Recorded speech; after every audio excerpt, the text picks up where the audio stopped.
All right, I wanted to do a quick video because this is a story that I tell all the time on my Instagram lives, but some people don't follow me on Instagram. Some people only know me from YouTube.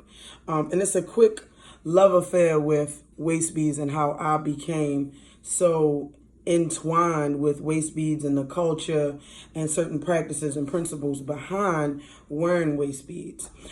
So I pretty much started as a waist training girl. I did. And I spent tons of money on waist trainers that was made with scuba gear, with zippiness, fastens, belt buckles, everything you could possibly think of to be on a waist trainer with extra straps. You know, the ones that be like, all of that. I tried all of those waist trainers and they were extremely uncomfortable. And to be completely honest, when I took them off, I saw a slight difference, but not a huge difference. So when I started on my conscious journey, which was buy black, fun black, support black, I'm black, y'all. I'm black, y'all. Some of y'all are too young to know that. But so I started trying to figure out what I could wear that was less abrasive, less constricting than waist trainers, but still have the same effect. So as I was looking and researching, I found out that African waist beads were worn from the beginning of time back to ancient Kemet to do exactly what we're trying to do with waist trainers and things of that nature. And I don't knock your waist training journey, but I wanted something that was more consistent.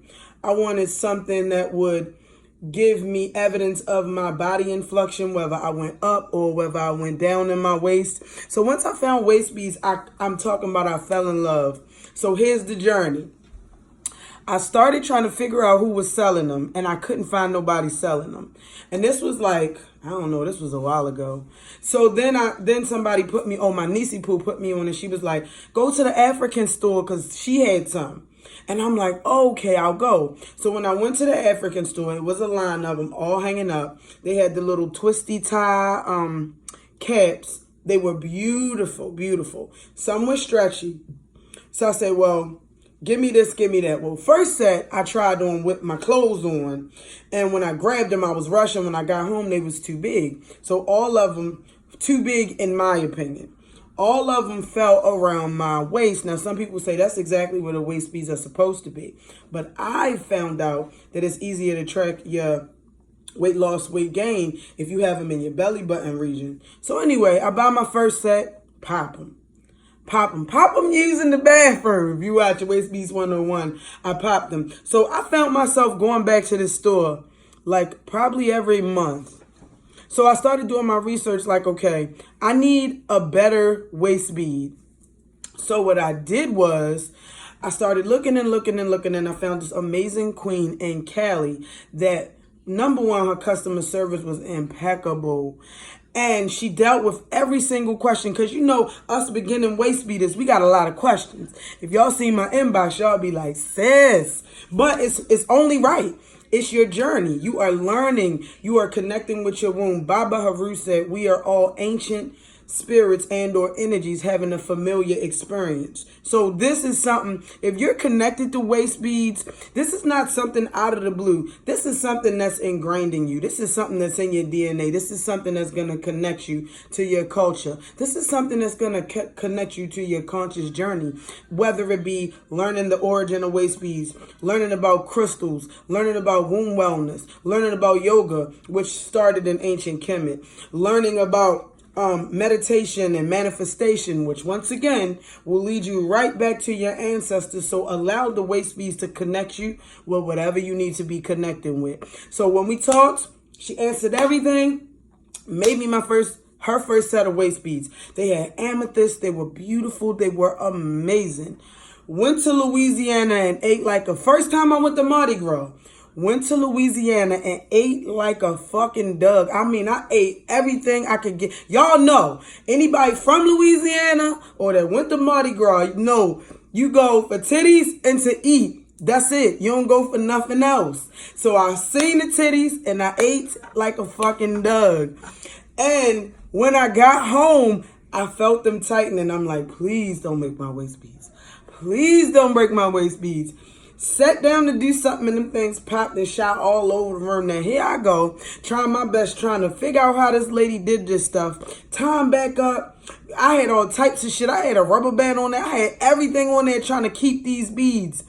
And they one day, like after they popped and I tried to like do a quick fix, like 3 days later, they broke. So I reaches out to the queen again, and she was doing amazing, wonderful, great things. So I'm really perplexed because I'm like, I'm not going to go keep buying these waist beads that's breaking because I'm really active. And this is when I was a tire tech, so I was moving and grooving. So I said, fuck that, I'm making it. And it's so funny because my husband joked with me. He was like, yo, I was like, hey, can I get $20? He's like, for what? I'm like, yo, I'm gonna make a waist bead. He like, all right. And he be like in his SpongeBob voice, 2 hours later, I was receiving a business award from Women in Business United, just with starting my company and being focused and pushing and doing everything I'm supposed to do. So I wanted to make this video because everybody's got a story. Like, I speak to so many queens, and some queens is like, I seen another queen with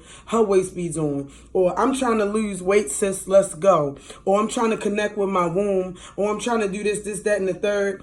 I say unto you, allow the waist beads to connect you in whatever it is connecting you to. I'm talking about even if you just scrolling and you like, oh, that's interesting. Oh, that's interesting. Or you start going real deep in depth and learning more about yourself, because any conscious journey is supposed to lead you inward. Whether you start learning about the 42 principles of Ma'at, you start learning about the dynasties in Egypt, you start learning about the queens that ruled as kings, you start learning about the origin of religion. What if you start learning about African tribes, if it takes you on an Orisha journey, go on that journey. I am here to tell you that the beauty is not in where you end. The beauty is the journey. The beauty is the ups. The beauty is the downs. Waist beads allow you to figure out so much about yourself that you would not believe. And I say, make your waist bead journey just as beautiful as we put into our meditation or our locks, because we put some money into these things, honey. And just remember, waist beads in our motherland and in Kemet, it is disrespectful not to acknowledge the ones who birthed you or brought you forth. So put energy into your waist beads. Put effort into your waist beads. Look, research, whatever you're going to do. Of course, you can buy from me on Etsy at Story Beads. But whatever you choose to do, allow your journey to be beautiful. Allow your journey to be inspirational. Allow your journey to be challenging, because without challenge, you cannot change. Allow yourself to become one with your waist beads. And once you become one with your waist beads, you become one with you. And that's the true definition of consciousness.